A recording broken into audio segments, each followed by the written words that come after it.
할렐루야. 오늘도 예배 나오신 여러분 모두를 주님의 이름으로 환영하고 또 축복합니다. 우리 새롭게 시작된 2024년에도 변치 않는 주님의 은혜가 여러분과 여러분 가정 가운데 또 하시는 일 자녀들 가운데 함께 하시기를 축복합니다. 우리 시간 기쁘게 우리 박수 치면서 찬양하면서 우리 예배 자리로 나가는데요. 우리 보라 새 일을 행하시리니 올 한 해는 주님께서 우리 가운데 새로운 일들로 충만하게 채워주실 줄 믿습니다. 우리 고백하면서 찬양하며 나가겠습니다.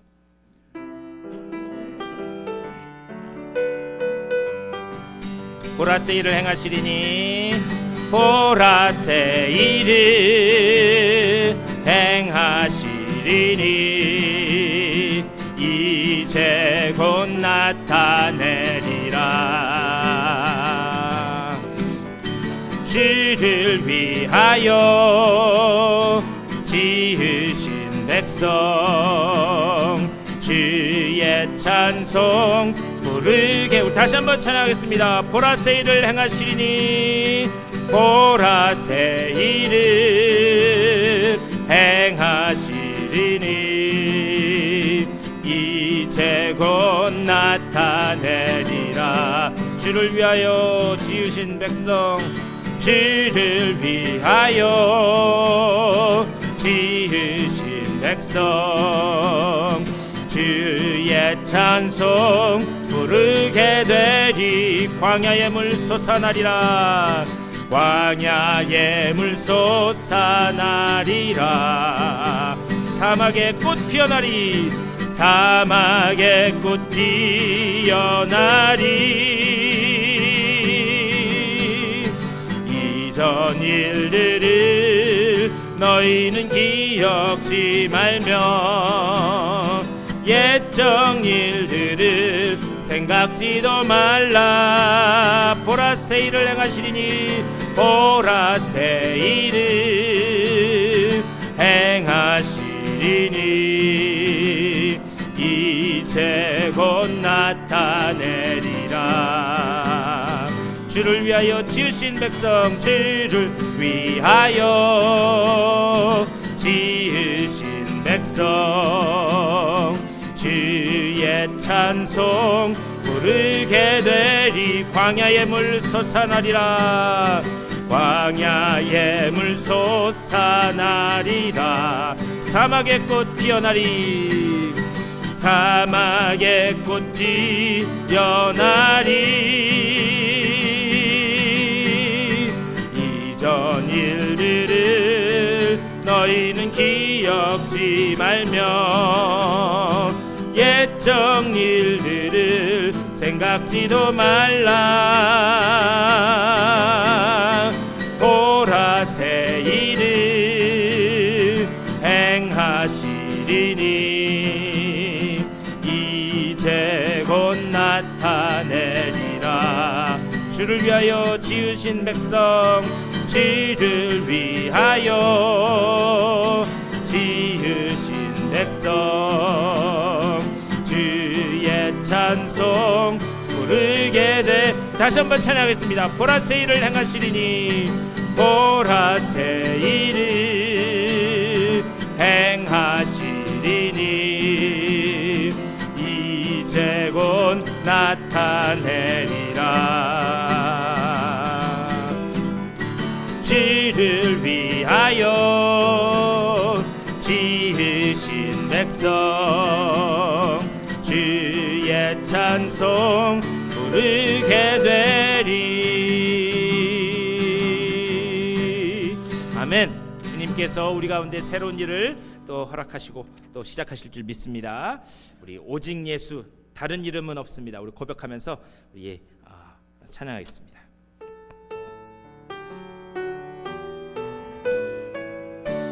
온 땅 위에 홀로 높으신 이름, 온 땅 위에 홀로 높으신 이름, 하늘 위 높이 들리셨네.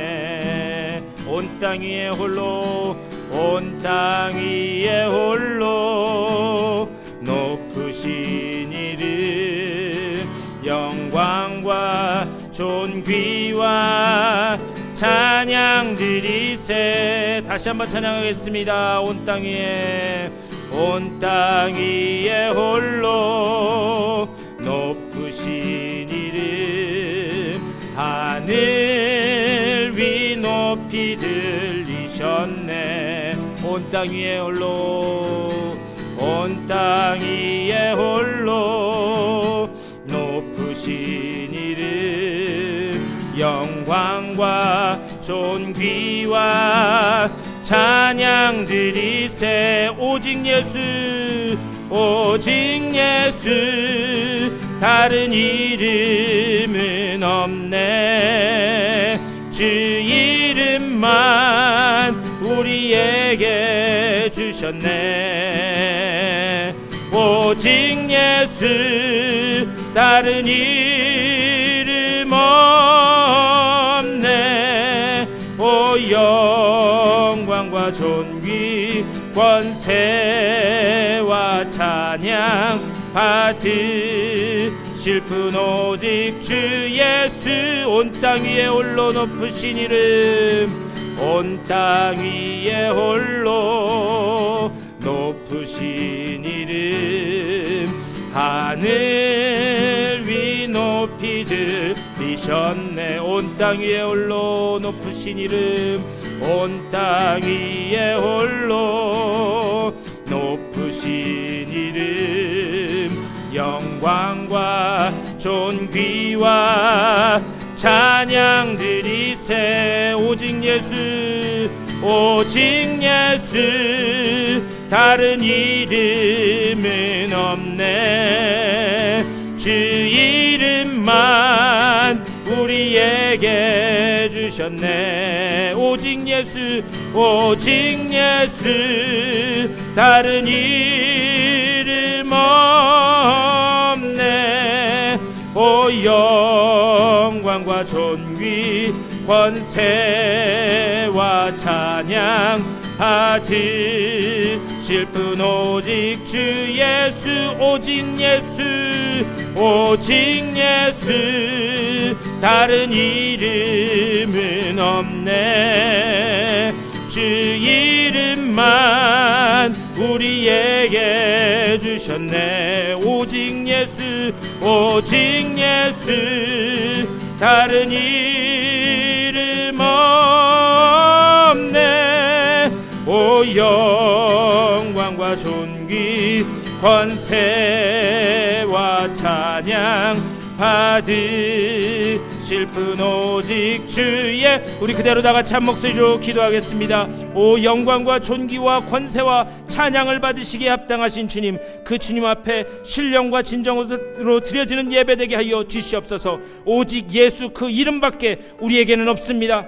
그 이름을 붙들고 십자가를 붙들고 새롭게 결단하며 나아가는 예배자리 될 수 있도록 인도하여 주시옵소서. 주여 성령으로 이 자리에 임재하여 주시옵소서. 우리 다같이 예배를 준비하는 마음으로 기도하겠습니다. 주님의 크신 사랑과 은혜를 감사드립니다. 아버지, 정말 오직 다른 이름은 없습니다. 오직 예수 그 이름만 의지하고 그 이름만 붙들고 나아가는 우리 모두가 될 수 있도록 주여 붙잡아 주시옵소서. 그 높으신 이름, 아버지 홀로 영광받기에 합당하신 그 이름을 아버지 정말 높이 올려드리고 존귀와 찬양과 영광으로 올려드리는 복된 예배자리 될 수 있도록 인도하여 주시옵소서. 오늘 이 예배자리를 통하여 주의 음성이 들려지게 하여 주시고 아버지 정말 주님을 만나고 돌아가며 새롭게 결심하고 돌아가는 복된 예배자리 될 수 있도록 주여 인도하여 주시옵소서. 오직 주님만 영광 받으신 예배, 주님만 홀로 높여지는 예배 될 수 있도록 주여 붙잡아 주시고 좀 인도하여 주시옵소서. 주여 성령으로 임재하여 주시고 그 임재하신 주님을 만나고 돌아가는 복된 예배자리 될 수 있도록 주여 붙잡아 주시고 주님 인도하여 주시옵소서. 우리 주님의 크신 사랑과 은혜를 감사드립니다. 우리들에게 새롭게 한 해를 허락하여 주시고 이 첫 주일에 주님 앞에 예배하며 나갈 수 있도록 인도하여 주시니 감사를 드립니다. 오직 예수 다른 이름은 없습니다. 오직 십자가만 우리 앞에 있음을 믿습니다. 아버지 정말 예수의 이름을 의지하고 십자가만 붙들고 나아가는 새로운 한 해가 될 수 있도록 주여 붙잡아 주시옵소서. 특별히 오늘 2024년 처음 드리는 이 예배 가운데 성령으로 임재하여 주시옵소서. 오직 주님의 이름만 높여지는 영광과 존귀와 찬양이 올려지는 귀한 예배자리 될 수 있도록 주여 붙잡아 주시옵소서. 마치는 시간까지 오직 주님 홀로 영광받아 주시옵소서. 감사꾸리 주 예수 그리스도의 이름으로 간절히 기도드리옵나이다. 아멘. 우리 다 같이 일어나셔서 찬송 21장 찬양하겠습니다.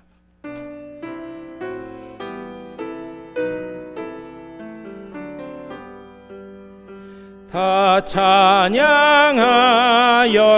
전능왕 창조의 주께 내 호나 주 찬양 평강과 구원의 주님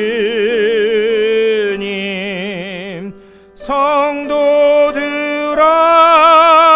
주 앞에 이제 나와 즐겁게 찬양하여라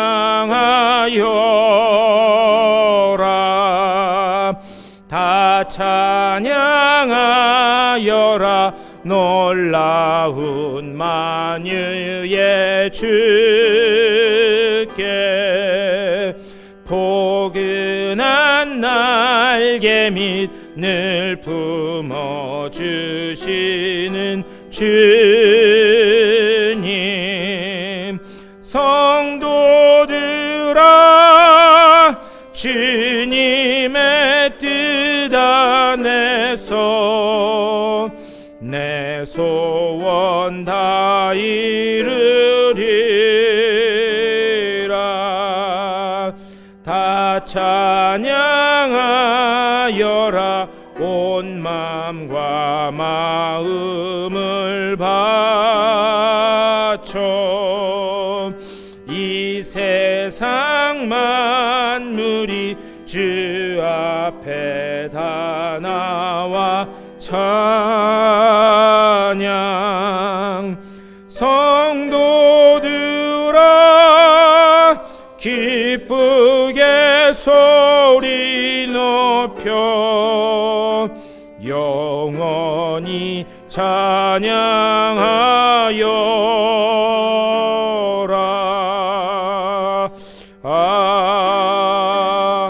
아멘.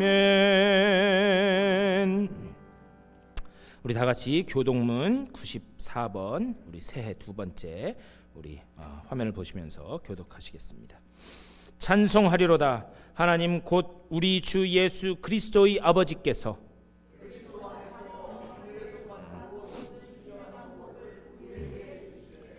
곧 창세전에 그리스도 안에서 우리를 택하사 우리로 사랑 안에서 그 앞에 거룩하고 흠이 없게 하시려고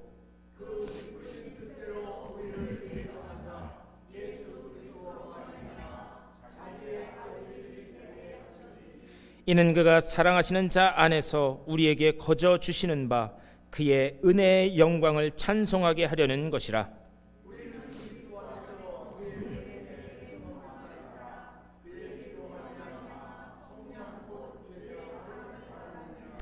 이는 그가 모든 지혜와 총명을 우리에게 넘치게 하사 그 뜻의 비밀을 우리에게 알리신 것이요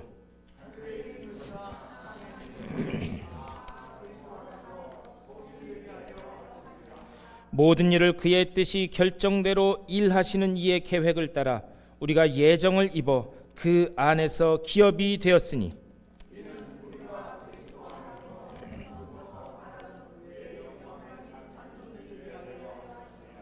아멘. 우리 사도신경으로 우리의 신앙을 고백하겠습니다.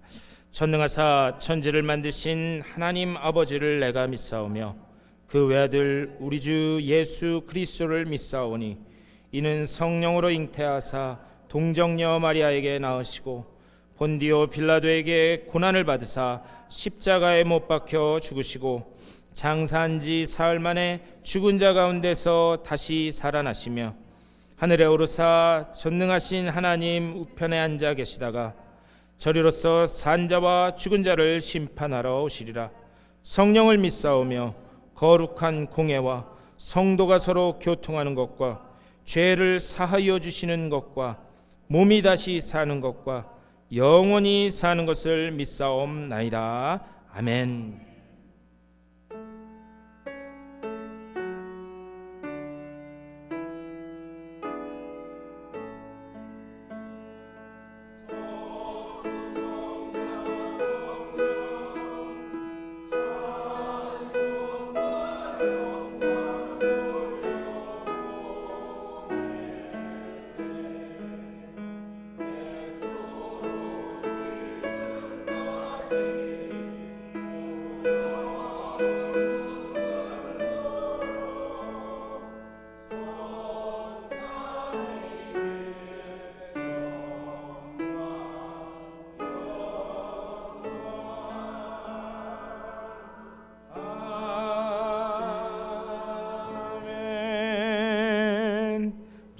앉아주시기 바랍니다. 오늘은 목회 기도로 다 같이 기도하겠습니다. 주님의 은혜가 있기에 오늘 2024년 첫 주일 이렇게 주님 앞에 나와 예배할 수 있게 됐음을 믿고 감사와 영광을 올려드립니다. 새롭게 허락하신 한 해, 이 한 해에는 주님과 동행하는 귀한 한 해 될 수 있도록 인도하여 주시옵소서. 이미 지난 한 해에도 주님은 여전히 우리와 동행하셨고 우리의 삶을 인도하여 주셨는데 연약하고 부족한 우리 주님의 그 인도하심을 깨닫지 못하고 때로는 불평하고 불만을 터뜨리고 감사할 줄 모르며 살았음을 주님 앞에 고백하오니 주여 용서하여 주시옵소서. 새롭게 허락된 이 한 해에는 주님의 권능의 손길이 우리를 여전히 붙들고 계심을 알게 하여 주시고 주님께서 인도하시는 대로 성령께서 감화하시고 감동하시는 대로 순종하며 나아가는 우리 아리조나 한인연합감리교회 온 성도들 될 수 있도록 주여 인도하여 주시옵소서. 우리가 걸어갈 이 한 해 여전히 불안하고 여전히 안개 같고 한 치 앞도 내다볼 수 없을지라도 주님이 나와 함께 하시기에 우리가 능히 승리할 수 있다라고 하는 그 소망을 가지고 담대히 걸어나갈 수 있도록 주여 인도하여 주시옵소서. 특별히 우리 한 생명 한 생명 우리 공동체에 속한 모든 그 가정 가운데 주님 함께 하여 주시옵소서. 우리 믿음의 식구들 육체에는 강건함을 허락하여 주셔서 주님의 의의 병기로 또 새롭게 쓰임받는 복된 한 해 될 수 있도록 인도하여 주시옵소서.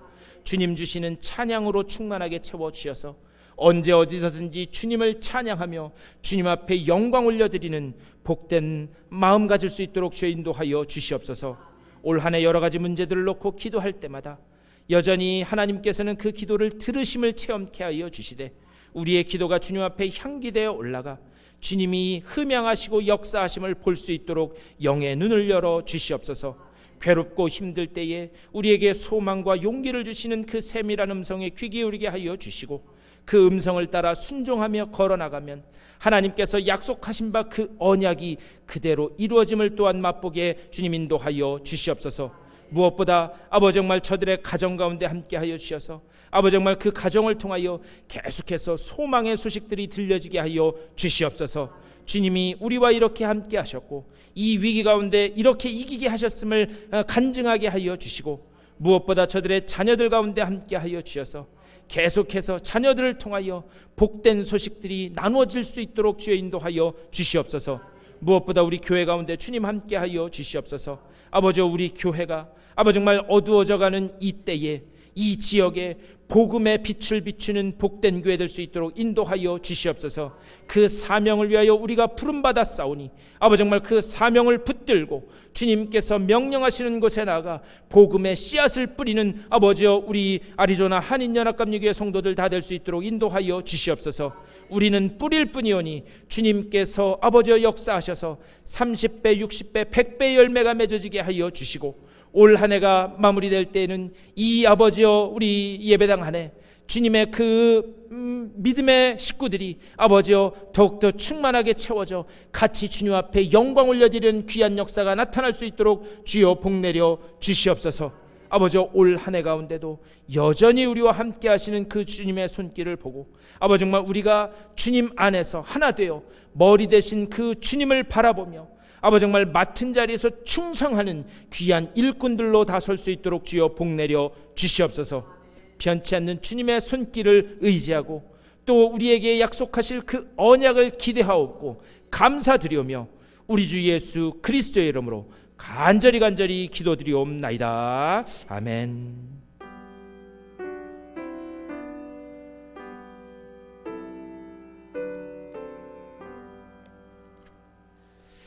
우리 다 같이 찬송 한 장 더 하시겠습니다. 우리 393장 우리 찬송하겠습니다.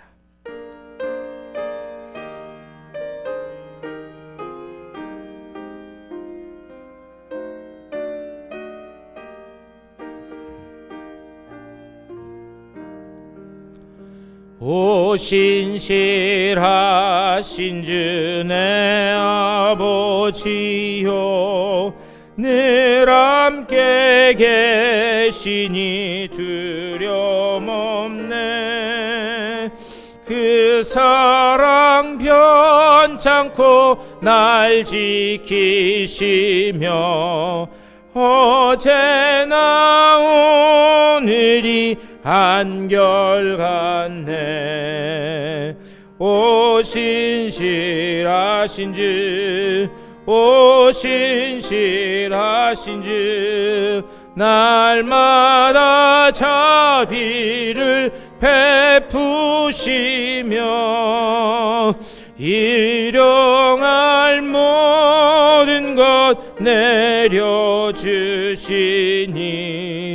오 신실하신 주, 나의 구주. 봄철과 또 여름 가을과 겨울 해와 달 별들도 다 주의 것. 만물이 주 영광 드러내도다. 신실한 주 사랑 나타내네. 오 신실하신 주, 오 신실하신 주, 날마다 자비를 베푸시며 일용할 모든 것 내려주시니 오 신실하신 주, 나의 구주. 내 죄를 사하여 아니하시고 주 친히 오셔서 인도하네. 오늘의 힘되고 내일의 소망 주만이 만복을 내리시네. 오 신실하신 주, 오 신실하신 주, 날마다 자비를 베푸시며 일용할 모든 것 내려주시니 오 신실하신 주, 나의 구주. 아멘. 오늘 예배에 나오신 여러분들 모든 분들을 주님의 이름으로 다시 한번 환영하고 축복합니다. 우리 2년 만에 뵈니까 더 좋은 것 같아요. 작년에 뵙고 올해 뵈서 2년 만에 뵈니까 더 좋은 것 같은데, 우리 이 시간 다 같이 일어나서 인사하실 때 해피 뉴 이어, 새해 복 많이 받으세요, 반갑습니다, 우리 인사하시겠습니다.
감사합니다. 우리 계속해서 새로운 한 해 주님께서 우리 교회 가운데 베풀어 주실 그 은혜를 기억하면서 또 우리 준비하고 결단하며 나아갈 수 있도록 해주시길 부탁드립니다. 새해에는 여러 가지 이제 계획하고 있는 것들이 있는데요. 그거는 이제 차차 여러분과 말씀을 통해서 또 이렇게 나누면서 우리 같이 이제 사역하면서 본격적으로 힘을 낼 수 있도록 이렇게 되었으면 좋겠습니다. 또 주변에 아프신 분들도 많고 그러는데요. 우리 아프신 분들 위해서도 기도해 주시고 또 이제 또 새롭게 또 2024년 돼서 교회 나오시겠다고 하시는 분들도 계시더라고요. 여러분들 계속 교회를 위해서 기도해 주시기를 부탁드립니다. 우리 하나님의 말씀 보시겠습니다. 오늘 우리에게 주신 하나님의 귀한 말씀은 신약성경 로마서 1장 16절 17절 두 절 말씀입니다. 로마서 1장 16절 그리고 17절 말씀입니다. 우리 두 절밖에 되지 않으니까 우리 다 같이 한 목소리로 읽을까요? 자, 우리 16절 다 같이 읽겠습니다. 시작. 내가 복음을 부끄러워하지 아니하노니 이 복음은 모든 믿는 자에게 구원을 주시는 하나님의 능력이 됨이라. 먼저는 유대인에게요 그리고 헬라인에게로다. 복음에는 하나님의 의가 나타나서 믿음으로 믿음에 이르게 하나니 기록된 바 오직 의인은 믿음으로 말미암아 살리라 함과 같으니라. 아멘. 오늘 이 말씀 가지고 잠시 말씀 나누도록 하겠습니다. 우리 대망의 갑진년 2024년 푸른 용의 해 시작됐습니다. 그래서 제 넥타이도 푸른색 했잖아요. 그래서 오늘 푸른 용의 해라 푸른 넥타이를 메고 왔습니다. 그런데 여러분들 이제 일주일이 벌써 지났는데요. 올해 우리 교회 표어가 뭔지 아세요? 주보를 자세히 보신 분은 아실 텐데 작년에 우리 그 구역회 할 때 제가 말씀드렸는데 우리 교회 올해 표어는 복음의 능력이 나타나는 교회예요. 복음의 능력이 나타나는 교회. 우리 다 같이 한번 같이 해보실까요? 시작. 복음의 능력이 나타나는 교회. 복음의 능력이 우리 교회 가운데 나타나게 될 줄 믿습니다. 제가 작년 말에 기도하면서 2024년도 목회 계획을 세우는 중에 이런 생각이 들었어요.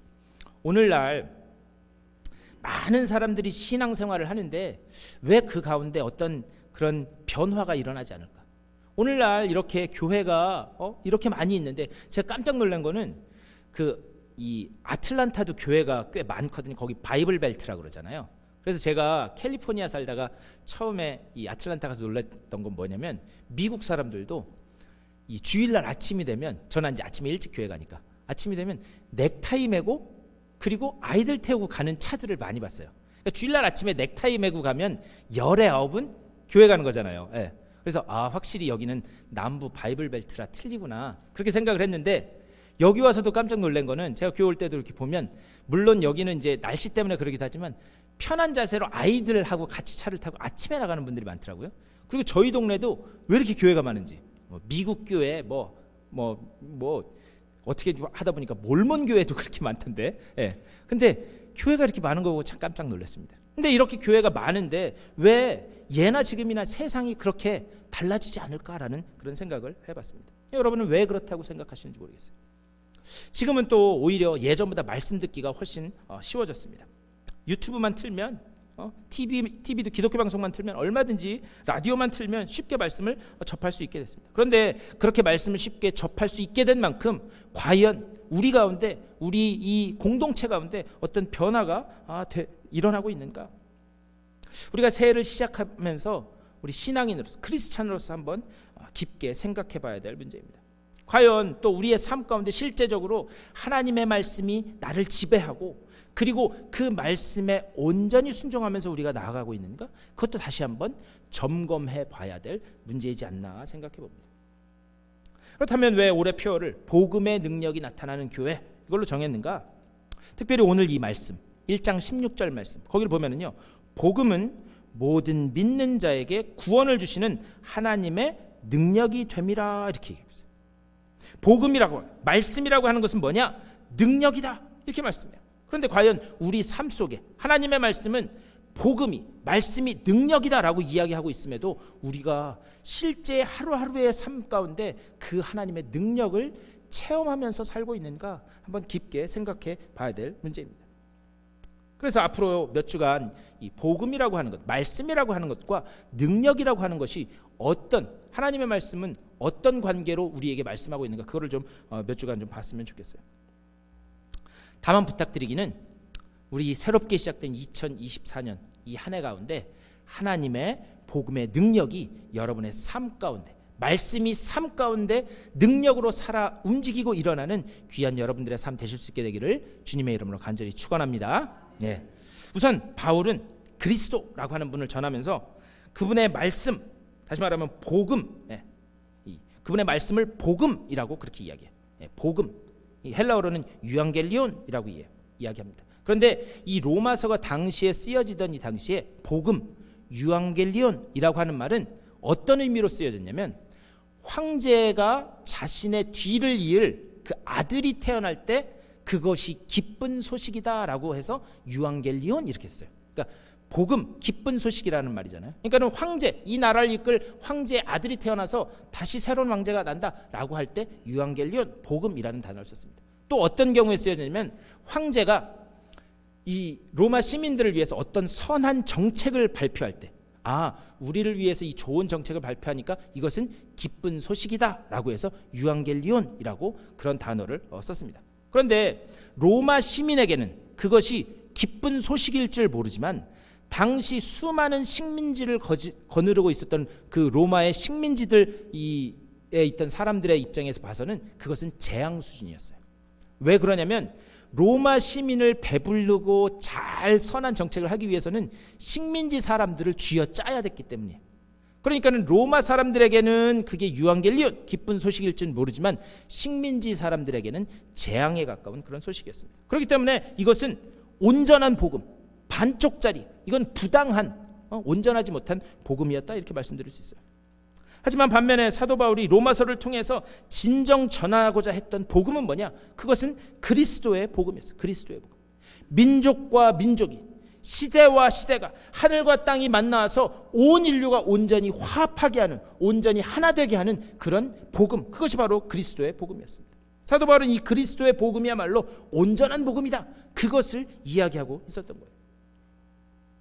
그래서 사도 바울은 이 그리스도의 복음이 진정한 복음이다, 이것을 전하기 위해서 처음으로 한 것이 무엇이냐? 온 인류 사람들에게 유죄를 선고해요. 유죄를. 그리고 그 유죄를 선고한 다음에 어떻게 하는가? 그러면 너희가 지금 유죄를 선고받은 죄인인데 그 상황에서 어떻게 살 길이 있는가? 그것을 이야기를 해줍니다. 그것을 그리스도의 복음, 유앙겔리온, 그리스도의 복음만이 너희가 살 길이다라는 것을 제시하는 것입니다. 그런데 우리가요, 신앙생활하면서 우리가 한 가지 오해하지 말아야 될 게 있어요. 그건 뭐냐?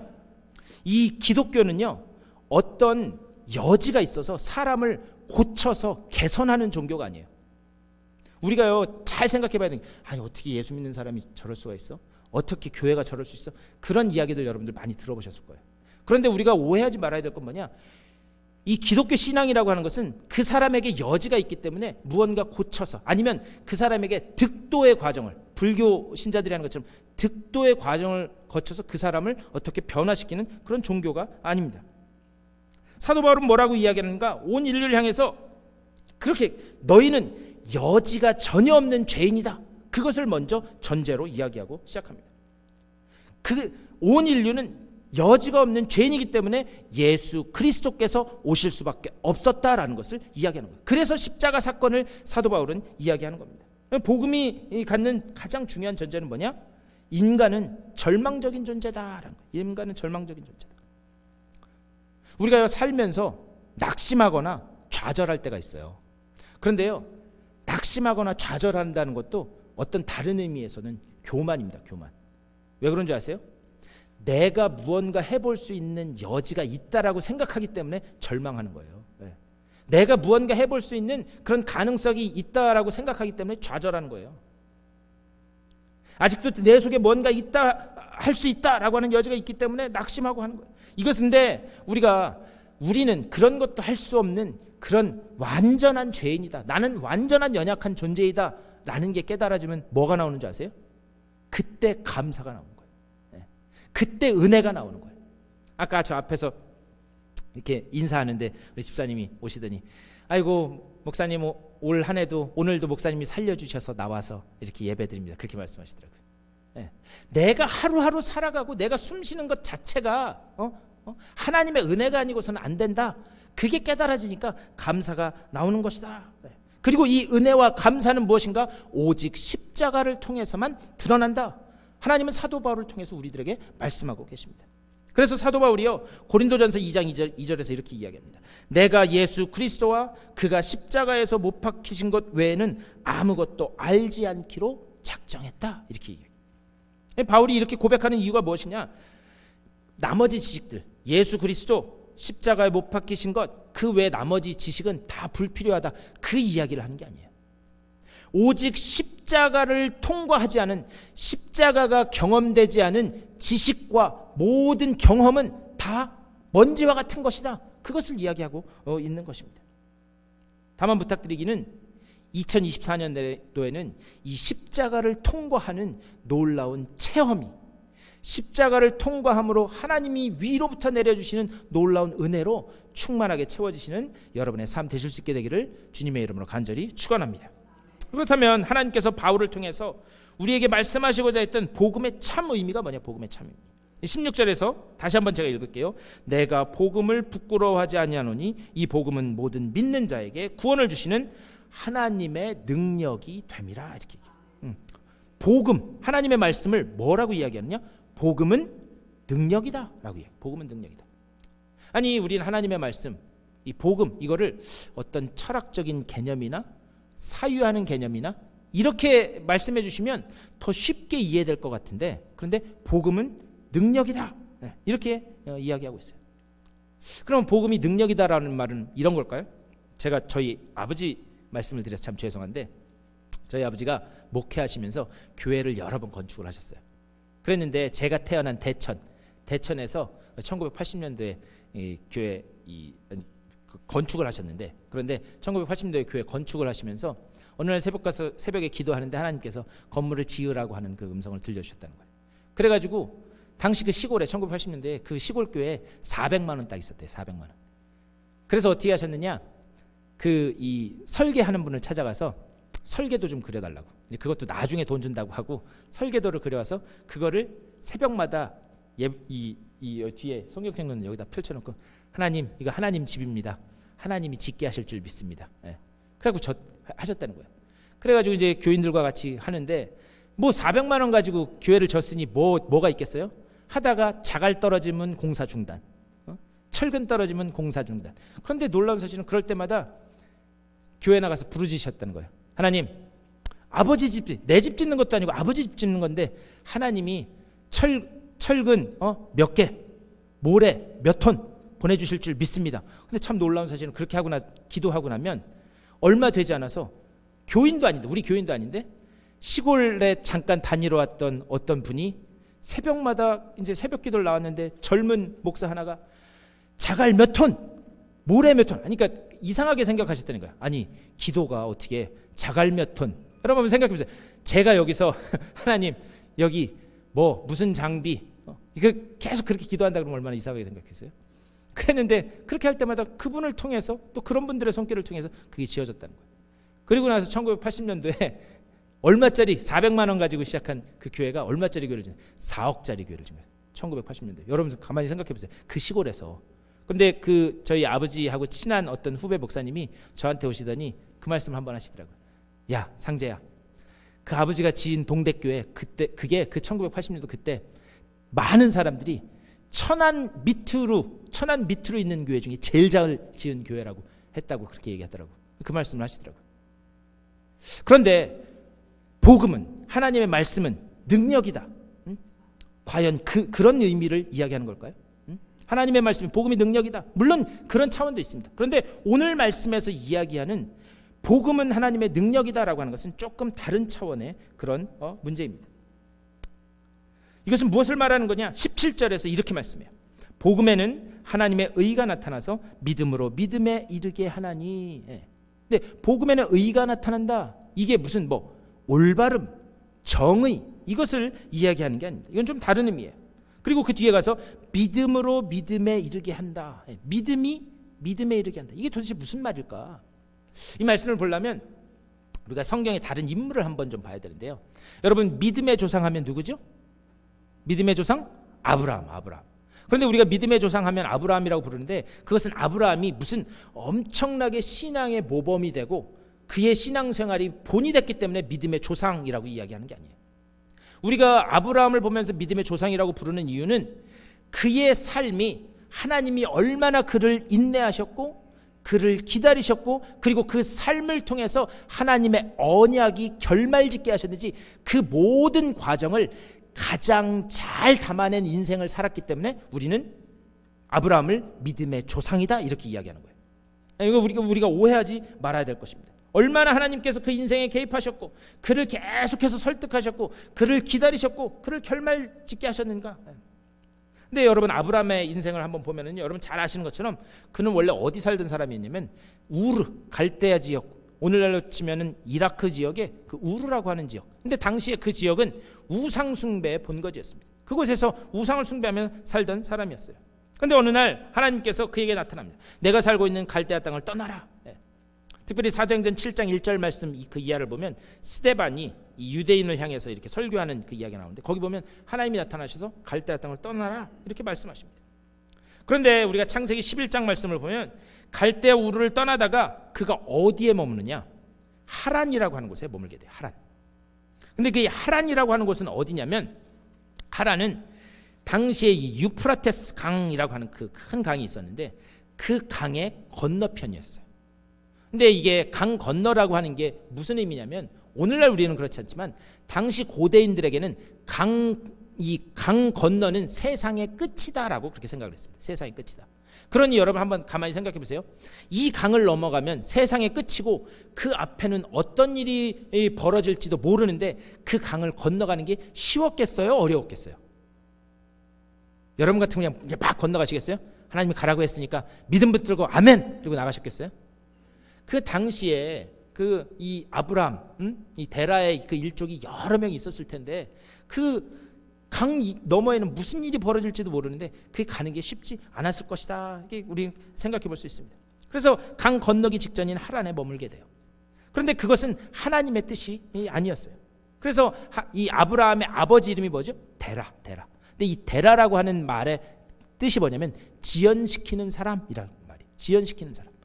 무슨 말인가? 하나님의 구원 계획, 언약의 계획을 지연시킨 사람이다라고 하는 그런 이야기입니다. 그래서 하나님께서 이 데라를 이 하란에서 데려가세요. 그리고 나서 이제 여러분이 잘 아는 12장 1절과 2절에서 하나님께서 아브라함을 다시 불러내서 그에게 새로운 그 언약의 갱신을 주십니다. 내 고향, 친척, 아버지의 집을 떠나 내가 내게 보여줄 땅으로 가라. 내가 너로 큰 민족을 이루고 내게 복을 주어 내 이름을 창대하게 하리니 너는 복이 될지라. 그 언약을 다시 한번 갱신해 주십니다. 그러면 여러분 한번 제가 지금까지 말씀드린 아브라함의 삶을 한번 보세요. 갈대아 땅에서 떠나라. 그리고 하란에 머물고 있으니까 거기에서 다시 또 건너갈 수 있도록 언약을 갱신해 주시고, 지금 그 언약을 누가 주도하고 계신 거예요? 하나님이 하고 계신 거예요. 하나님이 지금 그 언약을 주도하고 계십니다. 그런데 사도행전 7장 1절 그 스데반의 설교를 보면 거기에서 유대인 앞에서 스데반이 설교하면서 뭐라고 그러냐? 이 모든 것들은 아브라함이 했다라고 그렇게 이야기해요.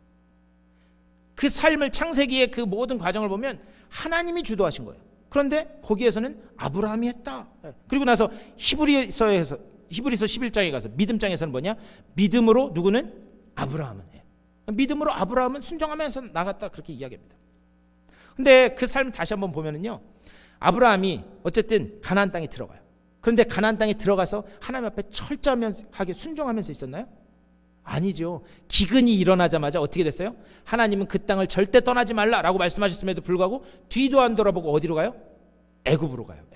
애굽으로 가서 자기 아내 사라를 바로 왕에게 빼앗길 뻔한 그런 일도 벌어집니다. 어떤 목사님 그렇게 설교하시더라고요. 아브라함이 왜 이렇게 돈을 많이 벌게 될 수 있었느냐? 그가 애굽에 갔을 때 아내 사라 때문에 바로가 깜짝 놀라서 보내면서 하나님이 한탕 주셔가지고 애굽에서 한탕 해가지고 올라와서 가나안 땅에 정착했다. 정착 자금을 이 애굽에서 마련했다. 그런 말씀하시는 분들도 계시더라고요. 근데 어쨌든 하나님의 뜻은 그게 아니었어요. 그리고 또 거기에서 하나님의 말씀에 여전히 불순종함으로 인해서 여러 가지 사건, 전쟁도 일어나고 여러 가지 사건이 일어납니다. 그런데 아브라함이 처음으로 하나님을 믿었다라고 하는 그 단어가 어디서 나오냐면 창세기 15장에서 나와요. 창세기 15장 말씀 보면 거기에서 15장 5절 6절 거기서 이렇게 말씀합니다. 그를 이끌고, 아브라함이죠, 밖으로 나가 이르시되 하늘을 우러러 뭇별을 셀 수 있나 보라. 또 그에게 이르시되 내 자손이 이와 같으리라. 아브라함이 여호와를 믿으니 여호와께서 이를 그의 의로 여기시고, 이렇게 말씀해요. 여기서 처음으로 아브라함이 믿었다. 그리고 하나님이 그것을 그의 아브라함의 의로 여기셨다라고 그렇게 이야기합니다. 그런데 제가 아까도 말씀드렸지만 이 의는 결국에는 누가 이끌어 가신 의예요? 하나님이 이끌어 가신 의. 그의 삶에 여전히 개입하시고 여전히 참으시고 여전히 그를 부르심으로 인해서 하나님이 만들어간 의입니다. 그런데 왜 이것이 하나님께서 만드신 의라고 다시 한번 이야기할 수 있는가? 예를 들면 이런 거죠. 여러분들 자녀 키워보셔서 아시겠지만 애가 딱 태어나면 어떻게 해요? 한동안 고개도 하나 움직이지 못하고 가만히 있어요. 그러다가 애가 어떻게 해요? 이제 어떻게든 몸을 움직여 보려고 처음에 고개 드는 연습합니다. 고개 드는 연습을 하다가 어떻게 해요? 지가 어느 순간 획 뒤집어요. 저도 처음에 우리 큰아이 정원이 너무 신기하더라고요. 애가 휙 뒤집었네. 그리고 확 뒤집습니다. 그렇게 한 다음에 어떻게 해요? 그 다음부터는 네 발로 어떻게든 걸어보려고 해요. 그러다가 네 발로 걸어보려고 하다가 그 다음에 어떻게 해요? 벽 잡고 겨우겨우 일어납니다. 그런데 벽 잡고 일어나는 것까지는 하는데 한 발을 내딛는 데까지는 또 한참의 시간이 걸립니다. 그런데 어느 날 저도 저희 정원이 처음 걸을 때 너무 놀랐어요. 왜 그런 줄 아세요? 제가 2살이 됐는데 걸을 생각을 안 하는 거예요. 걷는 건 둘째 치고 일어날 생각도 안 해요. 그래서 병원에 가서 체크했더니 그 의사가 해준 진단이 뭐냐면 motor delayed, 모터가 딜레이 됐다고. motor delayed. 그러니까 조금만 이렇게 잘 주물러주고 참으면 된대요. 그런데 참 놀라운 사실, 그래서 제가 문제 있나 했는데 제 날짜도 안 잃어버린데 12월 25일 날 2011년 12월 그러니까 크리스마스 날 아침에 제가 벽 잡고 딱 일어나요. 그러더니 발을 탁 내딛으면서 몇 걸음 다다다닥 하더니 툭 쓰러져요. 저희 집 사람이 울더라고. 나 사람 걷는 거 보고, 애기 걷는 거 보고 웃는 사람 처음 봤어요. 그런데 여러분 한번 가만히 생각해 보세요. 그 아이가 힘든 걸음을 디딜 때까지 먹이고 입히고 수고한 건 누구예요? 부모가 한 거죠. 부모가. 그런데 어떻게 되느냐? 아이는 그냥 부모님이 먹여준 것, 부모님이 이렇게 가르쳐준 것, 그거 가지고 지가 힘써서 발 하나 내디딘 것밖에 없어요. 그런데 모든 칭찬과 영광은 누구한테 돌아가요? 아이고 잘했다 내 새끼. 아이고 훌륭해. 아이고 너무 잘한다. 그 칭찬은 누가 받아요? 아기가 받는 거예요. 지금 제 그 말씀을 드리는 거예요. 아브라함이 여전히 불순종하고 연약한 존재였지만 하나님은 그 인생에 개입해서 여전히 참고 인내하시고 기다리시면서 하나님이 원하셨던 그 결말의 목적지까지 다 데려가시는 겁니다. 그럼에도 불구하고 그 영광과 칭찬은 누가 받아요? 아브라함이 받는다는 거예요. 이 히브리서 11장에도 보면 믿음으로 아브라함은, 믿음으로 모세는, 믿음으로 또 라합은 계속해서 믿음으로 이렇게 이야기합니다. 그런데 여러분 잘 아시는 것처럼 아브라함이, 모세가 얼마나 못난 짓을 했는지 아십니까? 모세 같은 경우도 40년이 넘도록 애굽에서 살다가 광야에서 40년을 살면서 방황하고 합니다. 하지만 하나님이 여전히 그의 인생에 개입하셨기 때문에 그를 바꿔가시고 출애굽하는 놀라운 사역에 하나님께서 사용하시는 것을 알고 있습니다. 그리고 나서 어떻게 되는가? 이 모든 영광, 공로를 아브라함에게, 사라에게, 모세에게 돌리고 있는 거예요. 그렇다면 이 믿음은 누가 시작한 믿음이에요? 하나님께서 시작한 믿음인 줄 믿습니다. 이 믿음은 이 의는 하나님께서 시작한 의다라는 거예요. 그래서 믿음으로 믿음에 이르게 한다. 이건 뭐냐? 믿음으로 믿음에 이르게 한다. 하나님께서 그 사람이 그 길을 가도록, 하나님이 정해놓으신 그 언약의 끝까지 가도록 하나님이 개입하셨고 기다리셨고, 그리고 그 인생을 결말짓게 하신다. 이것이 믿음으로 믿음에 이르게 한다라고 하는 말의 참 의미입니다. 그리고 이것을 우리는 어떻게 하는가? 어느 날 우리는 믿습니다 라고 그렇게 고백하는 거예요. 그런데 우리가 이 사실을 알면요, 내가 믿습니다 라고 이야기한다고 해서 우리의 구원이 이루어지는 게 아니에요. 이게 무슨 말이냐, 오해하지 말고 들으셔야 되는데, 물론 표현은 내가 믿습니다 라고 하면 그때 구원 임한다라고 하지만 그 이전부터 하나님은 여전히 우리의 삶 가운데 개입하고 계셨는 줄 믿습니다. 그래서 어떻게 하느냐, 우리를 때로는 앞이 하나도 보이지 않는 저런 골목길 같은 데로 밀어넣으시고요, 우리를 고통의 숲 가운데 밀어넣으시기도 하고, 그리고 우리에게 완전히 절망 가운데도 밀어넣으실 때가 있어요. 그리고 그런 과정을 통해서 어떻게 하는가, 이제는 주님이 아니고서는 도저히 설 수 없습니다. 주님이 아니고서는 내가 잠시도, 내가 손 하나 까딱할 수도 없습니다 라고 하는 그 고백이 우리의 마음 깊은 곳에서부터 흘러나오게 하시는 거예요. 그래서 내가 믿습니다라고 고백할 때에 우리의 온전한 구원이 이루어진다라고 하는 것을 하나님의 말씀은 우리들에게 이야기하고 있습니다. 이것이 바로 믿음으로 믿음에 이르게 한다. 그리고 주님이 그 모든 과정에 개입하시고 다 하셔놓고서는 믿으니 의로 여겼다라고 그렇게 우리를 칭찬하시고 이렇게 세워주시는 거예요. 그리고 나서 본문 뒤에 가서 17절 뒤에 가서 이렇게 이야기합니다. 오직 의인은 믿음으로 말미암아 살리라 함과 같으니라. 오직 의인은 믿음으로 살리라 함과 같으니라. 이 말은 누가 한 거냐? 하박국 선지자가. 여러분들 12월 13일 대강절 셋째 주 설교 혹시 기억나세요? 어제 뭐 먹었는지도 기억 안 나는데 뭘. 그때 제가 기쁨에 대해서 이야기하면서 하박국 선지자 말씀을 드렸습니다. 근데 하박국 선지자가 어떤 배경에서 이 하박국서를 기록하고 또 그 예언을 받았는가?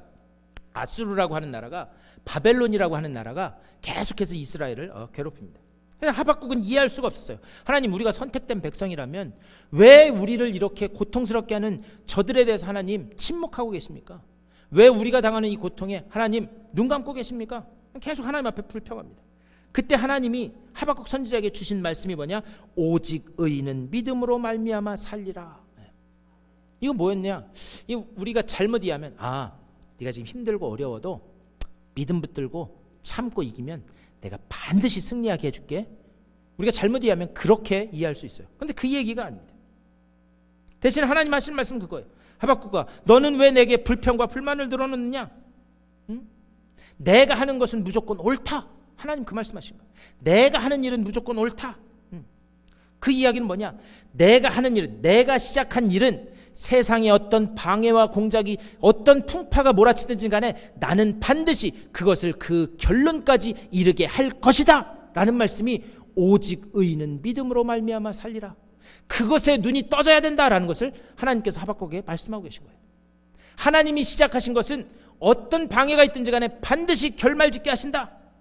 계획하고 시작하신 일은 반드시 끝내는 분, 그분이 바로 하나님이다. 그것을 말씀하는 거예요. 이 말씀을 받은 후에 하박국이 놀라운 눈이 떠지게 됩니다. 왜 그런가? 이스라엘이, 하박국이 지금까지 가지고 있었던 신앙과는 뭐였는가? 중심이 나였어요. 다. 왜 나에게 이런 고통이, 왜 나에게 이런 슬픔이, 왜 나에게 이런 고난이. 그런데 하박국, 오직 의인은 믿음으로 말미암아 산다, 그 말씀에 무너지게 돼요. 그래서 찬양하면서 고백하는 그 노래가 뭐냐? 무화과 나뭇잎이 마르고 포도 열매가 없고 감람나무에 소출이 없고 우리의 송아지가 없을지라도 나는 오직 여호와로 인하여 기뻐하며 즐거워한다라는 그런 고백을 하는 거예요. 지금까지는 내 환경이 왜 이렇습니까? 하나님, 나에게 왜 이런 고난을 주십니까? 그 신앙의 중심이 나였어요. 그런데 하박국의 눈이 열려진 것은 무엇인가? 내가 고난과 고통 가운데 있을지라도 나에게 언약으로 약속하시는 하나님의 그 언약은, 그 언약을 시작하신 하나님은 반드시 선한 결말로 이끄신다. 이것에 눈이 열려지게 되었다라고 하는 사실입니다. 다만 부탁드리기는, 올 한 해 여전히 우리는 가보지 않은 길을 갈 거예요. 그리고 여전히 여러분의 삶 가운데 안개 같은 일들이 안개가 펼쳐져서 한 치 앞도 보이지 않는 그런 일들이 벌어질 수 있습니다. 여전히 삶은 나아지지 않고 어렵고 힘든 일이 벌어질 수 있습니다. 하지만 올 한 해를 시작하신 하나님, 여러분에게 언약으로 약속하신 하나님이 올 한 해 선한 결말로 인도해 가실 줄 믿습니다. 반드시 선한 걸로 결말짓게 하실 그 하나님을 찬양하고 그 하나님을 의지하면서 어떤 어려움이 있든지 간에 하나님 올 한 해도 여전히 변치 않는 능력의 손으로 우리를 인도하고 계시는 줄 믿습니다. 이런 고백의 찬양을 가지고 담대하게 걸어나가시는 우리 아리조나 한인연합감리교회 성도님들 다 되실 수 있게 되기를 주님의 이름으로 간절히 축원합니다. 기도하시겠습니다. 주님, 올 한 해에는 반드시 시작하신 언약을 시작하신 그 하나님이 반드시 끝내신다라고 하는 그 기쁜 복음의 소식에 온전히 붙들릴 수 있도록 인도하여 주시옵소서. 아직 가보지 않은 한 해 어떤 일이 벌어질지 모르지만 하나님이 시작하신 그 구원 계획을 우리가 믿고 그리고 그것을 의지하면서 하나님께 구하고 하나님께 붙들려 그 복음의 말씀에 붙들려 온전히 담대하게 걸어나가는 주님의 귀한 백성들 다 될 수 있도록 복내려 주시옵소서. 감사드리 주 예수 그리스도의 이름으로 간절히 기도드리옵나이다. 아멘. 우리 시간 다 같이 일어나셔서 준비하신 예물 하나님 앞에 봉헌하시겠습니다.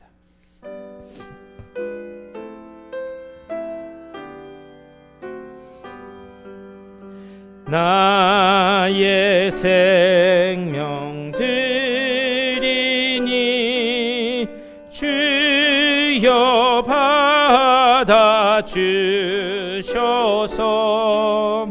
세상 살아갈 동안 찬송하게 하소서. 나의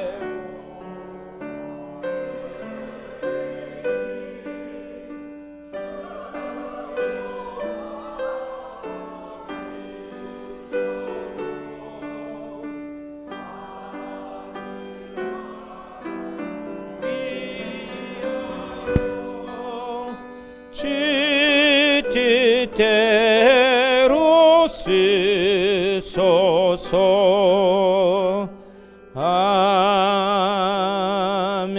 아멘.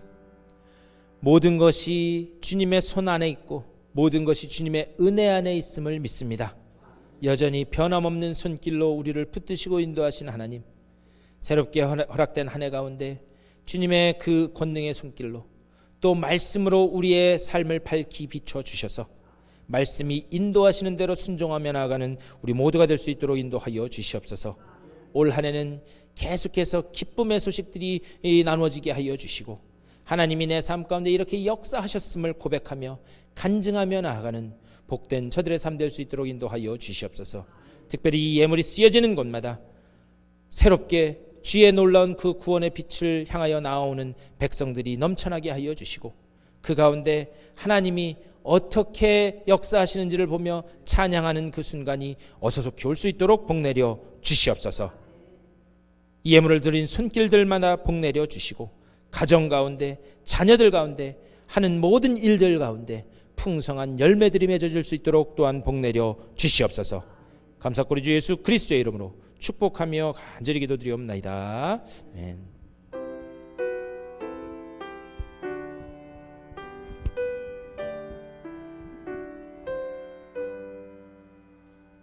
우리 일어서신 채로 405장 주의 친절한 팔에 안기세 우리 힘차게 찬송 부르고 축도로 예배 마치겠습니다.